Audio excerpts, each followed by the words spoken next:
Hello my dear students, welcome back to my channel. Today we are going to learn an English chapter of class 9. The name of the chapter is A Question of Space and it's written by Neera Kashyap. And we are going to learn part 1 of this chapter today. So let us move ahead. But students, if you are viewing my video for the first time, do subscribe my channel and hit the bell icon so that you get the notifications of my latest upcoming videos. Do watch the video till end, and if you like it, do hit the like button. And students will also find class 10 explanation in this channel along with the question answers being uploaded.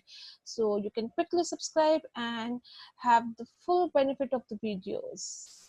So let's move on upon students to the author. Let us see about the author now.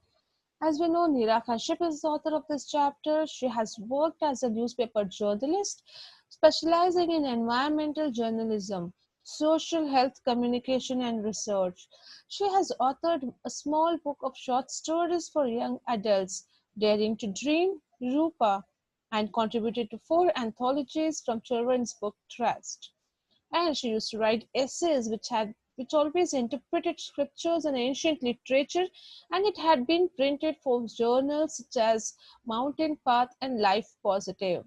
Means it her stories and her essays depicted many ancient literatures, and it was printed for the journals also like Mountain Path and Life Positive. So one such lesson is in front of us today to learn. So let us move towards the lesson. But before that, let us see to the introduction of the lesson. What is that we are going to learn from this chapter, from this lesson?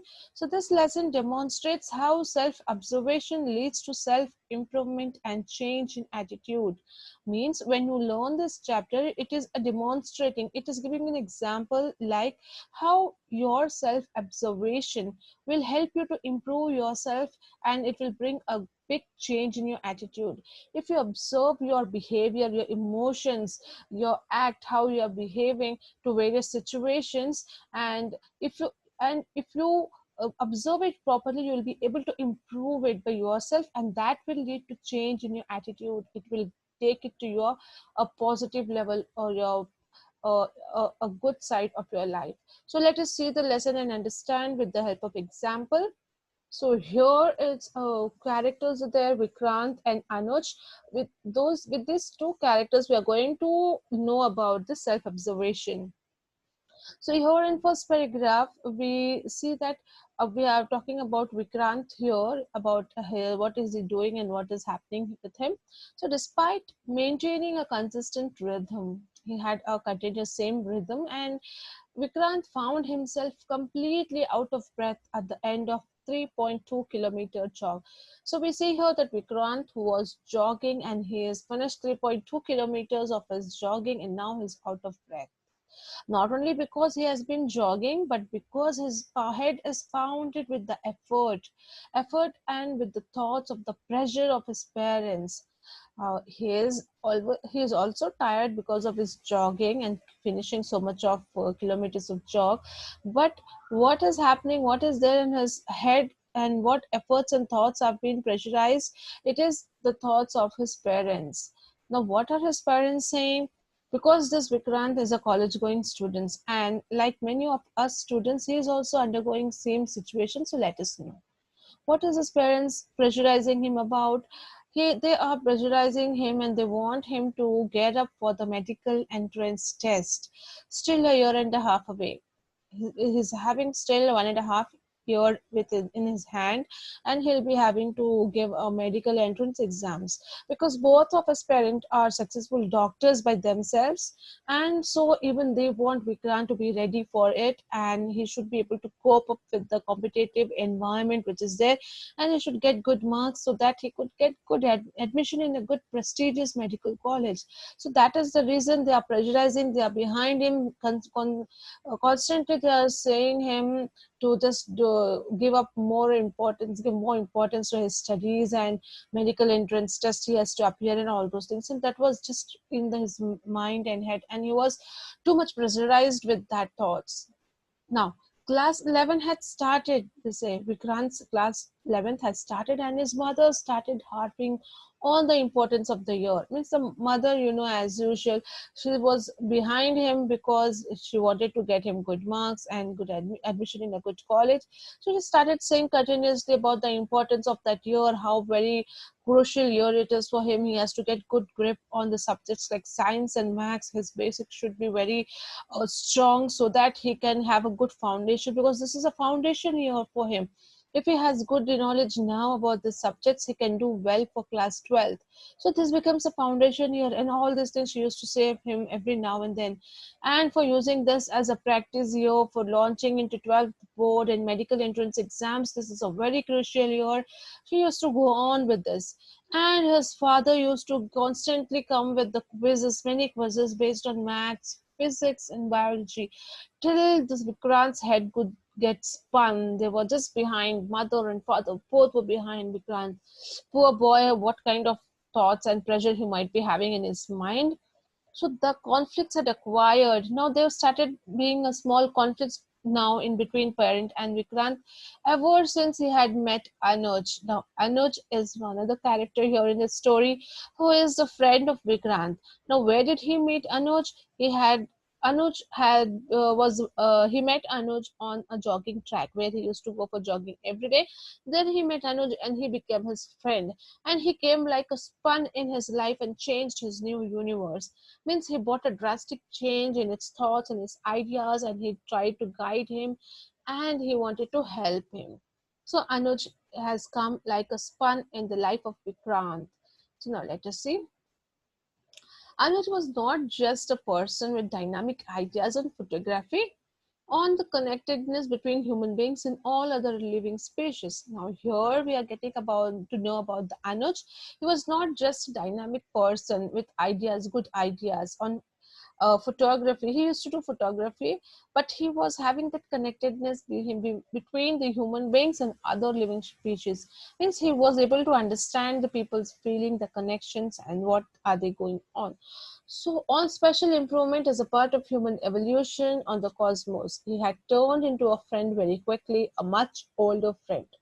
So here we come to know that Anuj was much older than Vikrant, and he had a great knowledge about the person, about the human beings and their connectivity with each other, and between the other living species and the human being. And he was having much of the experience about the self improvement, how a human can improve himself in various fields. Because he was a much older friend, he had a good experience, a better, more experience than Vikrant.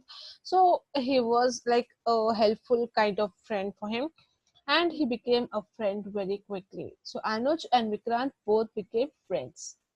So while reading a book borrowed from Anuj and experimenting with Anuj's old Kodak camera, Vikrant knew that his parents had watched his new interest with growing dismay. Now when he came in contact with Anuj and he started talking to him, he took his camera for because he used to do photography. Anuj, so he had given it to him, and the book also to read. So while all these things Vikrant was doing, he was having a change in his behavior. So parents were observing this, and they were knowing that they were watching everything, that how his new interest is growing, and they were not very happy with this, that he's not focusing much in the studies, he's having other interest in photography, or he's having camera, or he's reading some other book. So this was watched and observed with the parent of Vikrant. Now his class grades had dropped. He started getting less marks in his classes in his 11th standard now, and he had started skipping group tuitions, even the extra school classes designed for the weekends. As only child, as tension grew between Vikrant and his parents, so did his identity with Anuj. So now with this the change in behavior of the Vikrants, his parents did not like it. He also slowly started missing his classes, group tuitions, and he had dropped in his grades. He got less marks now as he used to get before. And this created a tension between Vikrant and his parents, because he was the only child, and being an only child, parent had much expectations from Vikrant. They wanted him to follow whatever they said. So now, and they did not like the identity of Anuj, like his friendship with Anuj was also not accepted by the parent. Now, panting, Vikrant flopped onto a concrete bench just beyond which Anuj was exercising on the metal swing bars grouted into the earth. Now you will come to know that Vikrant is again meeting Anuj in a ground where he's exercising, where Anuj is exercising, and there's a bench where Vikrant sits. And then again the conversation starts here. Nothing like a good workout under the blue sky. Much better than an air conditioned gym, said Anuj with satisfaction, leaping off the bars to drop onto the bald grass. Hey, what's up? You look grim. So now Vikrant starts. Vikrant sits in the bench, and Anuj sees that Vikrant has come, and he starts speaking. He says it's so good because he was doing his exercise there, workouts. He says it's nothing like a good workout under the blue sky. It's so natural. It's better than air conditioned gym, and you feel so satisfied here. And he leaves out his exercise uh, equipment what he was doing there with the help of the bars which were there, and he comes to Vikrant and he says, "What's up? You look so grim. What has happened? Why you look so sad?" So Vikrant just shrugged, and there was a complete silence. He just did a little bit of a movement of his body, and then he asked, "Did your parents put pressure on you to become a photojournalist?" So this was asked by Vikrant to Anuj. So because you are a photographer now, did your parents anyway pressurize you to become a photojournalist? So Anuj laughed and said, "Oh no, I started on my own. Like there was no pressure from his parents' side. He started by his own. It was his interest with journalism, and he took up photography much later. And to make stories live visually, whatever stories he wanted to make it alive with the help of his photography visually by seeing it. So he just went on with that because he had interest. Then after a pause, he said, "Is the pressure at home bad?" Again, a question was asked that by Anuj now this time, that is the pressure which is being put from home, is it bad? Because he never had any pressure. He did not knew. Anuj was did not knew any type of pressure. So he asked here to Vikrant, is it bad? Are you feeling very bad? Are you having a much stronger pressure? He wanted to know. Again, Vikrant tried to shrug but nodded instead. It seems to me that the pressure is worse for children of doctors, perhaps because medicine is considered as the noblest of professions and giving prestige. But tell me, how do you react to pressure? So Vikrant again, he did not answer anything. He just tried to again shrug his shoulders and nodded. And he said that I think that much of pressure is there on the children of doctors, and because it is considered as the noblest and the good and prestigious profession. But tell me how to react when there is a pressure at home. This question was in Vikrant's mind now. So, oh, I explain, I argue, I snap. Sometimes I even walk out. It is worse when I lose control. So, Anuj is sharing his experience when he undergoes some kind of similar pressure. So what does he do? So he says, I explain sometimes to my parent, I argue with them, I also snap, and I'll just walk out of the house when it is worse and when I'm not able to control and I'm out of control, just I move out from there. So these are the things he's sharing because he is already having an experience. He's much older than Vikrant and he can help him.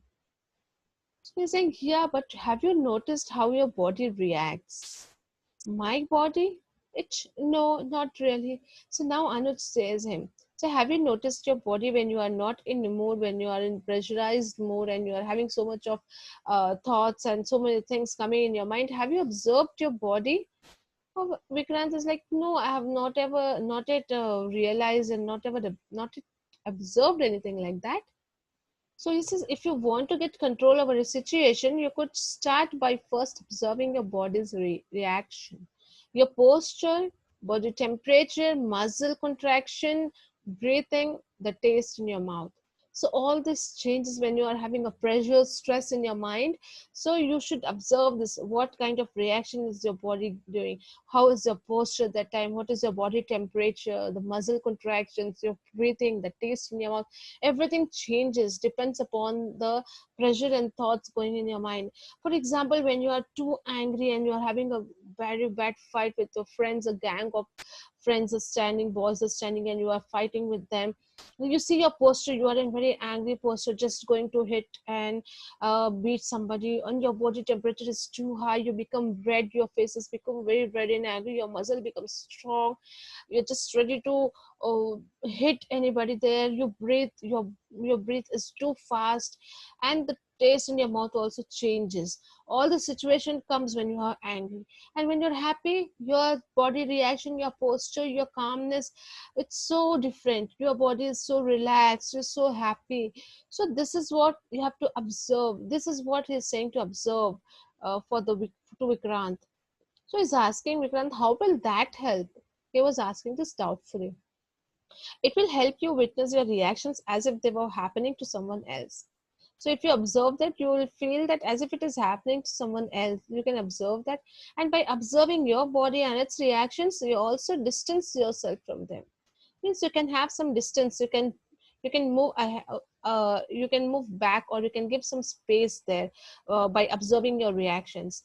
The distance will help you first see, then control your reactions, said Anuj.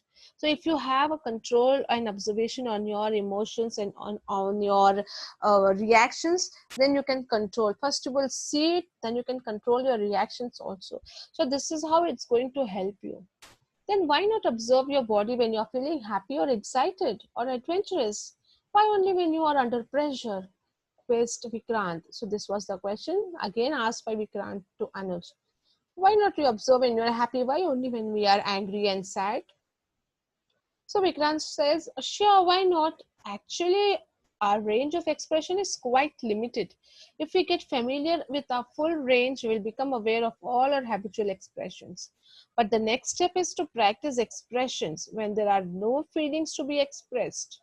I know this sounds daft, but think if you can express emotions without expressing them, said Anuj.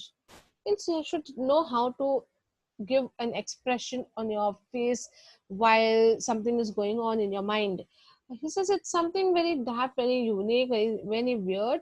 But if you can express emotions without expressing them, means you want to say express your emotions, but you are not expressing them to you're passing that message without showing any of the expressions in your faces. Then it is like self-observation and you can control many things. He's saying, like how? Asked Vikrant. So now he's giving him a demo like, okay, suppose you get news that you have won a free trip to the USA. How would you react? Urged Anuj. So Vikrant now, the US, wow, exclaimed Vikrant, giving to his hands, body, and face such exaggerated expression of glee that both collapsed laughing. Now, when he heard this, yeah, when I win a free trip to US, so just listening to that, Vikrant exclaimed with happiness. His hands started moving with joy, his body and his face. Such an exaggerated expression he had. He had full of happiness. The whole face was full of happiness. And so they both observed this and they understood. Vikrant also started observing, oh, what kind of changes in body expressions and movements have been happening in my body. So then both of them happily collapsed laughing, means they were not able to stop their laugh there. But this is how he was trying to give him a demo, like how you have to observe yourself. Even when you're happy, you have different kinds of emotions and your body movements, your postures, in the same way you have in when you are sad and you're pressurized. So this is how he's trying to explain by giving him an example and giving him a demo.